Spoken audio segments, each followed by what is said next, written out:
22. märtsiks soovitavad kaardid kasutada mõistust.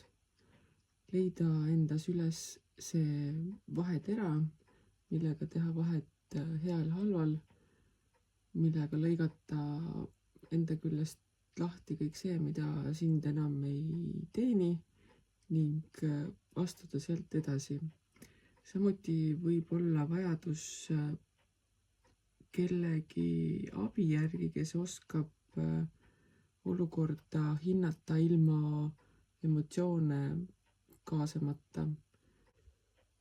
Igal juhul ei ole emotsioonide kasutamise aeg, vaid just vaheda mõistuse, loogika ning poolt ja vastuargumentide kaalumise aeg.